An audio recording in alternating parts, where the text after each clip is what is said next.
Bonjour et bienvenue à tous. Dans cette partie qui est la première utilisation, nous allons voir ensemble comment appréhender au mieux Audacity pour établir notre premier enregistrement. Tout d'abord, démarrer Audacity. Donc, Audacity, comme je l'ai expliqué tout à l'heure, elle était composée de plusieurs niveaux d'interface pour essayer de comprendre et l'appréhender. Donc nous, on va surtout gérer ici tout ce qui est options.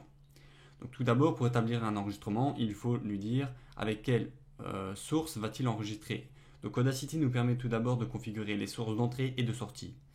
Donc, ici, on voit sur les sources, il va nous proposer tous les périphériques connectés à la machine. Moi ici, j'ai un microphone de type Blue Yeti, donc je sélectionne le microphone. La sortie sur laquelle vous comptez vous écouter, moi ici, c'est une sortie haut-parleur sur laquelle j'ai bien sûr remis un casque pour éviter les retours. Donc pour moi, ça, je laisse ça comme ça. Ensuite, nous avons deux timelines visuelles qui vous indiquent en fait le niveau à laquelle le volume arrive. Donc imaginons, vous cliquez dessus, en fait, donc il suffit de cliquer sur le monitoring pour avoir un rendu. Ouais, ici, je suis en train de parler et on voit le rendu, le micro est en train de capter et je suis à moins 18 et moins 12. Moi, je sais que pour mon enregistrement, pour que le son soit toujours à la même hauteur, je dois enregistrer toujours en étant entre moins 18 et moins 12. Donc ici, je suis même à 18, j'arrive même à presque moins 21. Donc tout ceci, en fonction de votre microphone, vous pouvez le modifier. Donc il suffit, en fonction de votre enregistrement, de modifier les paramètres du volume. Moi ici, dans mon microphone, j'ai un bouton de gain, donc je peux diminuer ou augmenter le gain, permettant d'augmenter la sensibilité d'enregistrement. Donc moi, mes paramètres me suffisent, donc je les laisse ainsi. Vous avez aussi la même chose, ici vous verrez le retour, mais ça pour visualiser, il suffit d'avoir une piste à écouter. Ici, on n'a encore aucune piste, donc on ne peut rien écouter.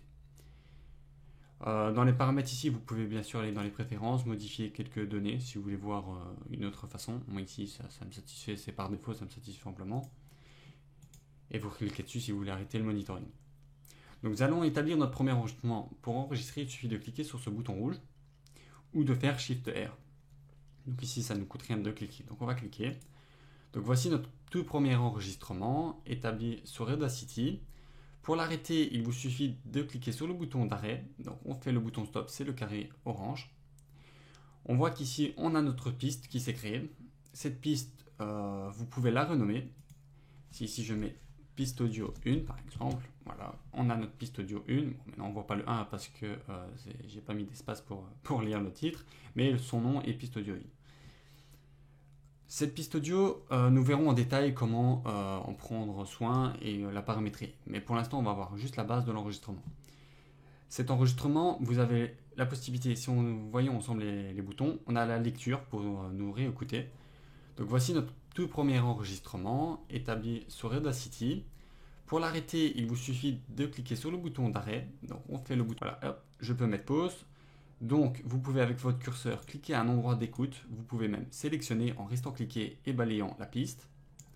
Si on refait play, établi sur Audacity, il va lancer la lecture seulement pour l'arrêter dans la sélection. Donc, vous connaissez le bouton pause, le bouton play, le bouton d'arrêt. Nous avons le saut du début qui revient au début de la piste et le saut de fin qui revient à la fin de piste. Vous avez la possibilité de réenregistrer.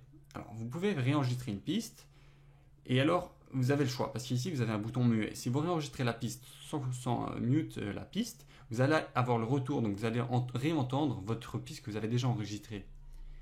Donc imaginons si vous faites un enregistrement de duo et vous avez besoin d'entendre la personne qui parle juste avant vous, ben ça vous permet de vraiment vous mettre par-dessus en l'écoutant.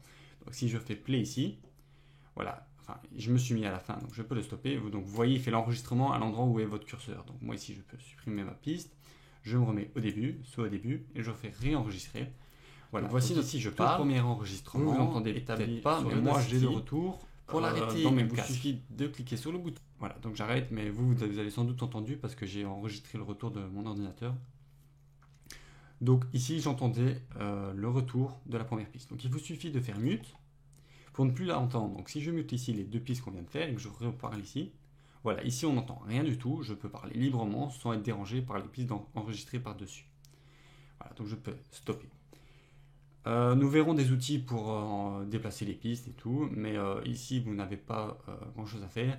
Donc ce que je parlais, c'est pour votre niveau d'enregistrement, si votre voix ne vous plaît pas, Quand vous faites du monitoring, vous voulez augmenter ou diminuer, il vous suffit de diminuer le volume d'enregistrement. Et vous voyez ici, si je diminue, il diminue l'enregistrement. Ça va vous permettre d'éliminer par exemple les bruits de fond. Alors moi pour ce tutoriel, je fais exprès de vous laisser des bruits de fond, parce que nous allons voir bien sûr comment traiter après cette source. Donc moi j'étais à fond. Vous voyez, si je ne parle plus, vous allez voir que le monitoring continue parce qu'il enregistre des bruits de fond. Voilà. Donc on voit qu'il reste vert. Donc si par exemple vous diminuez, mais des fois juste légèrement, hein, si je diminue jusqu'ici, que j'arrête de parler,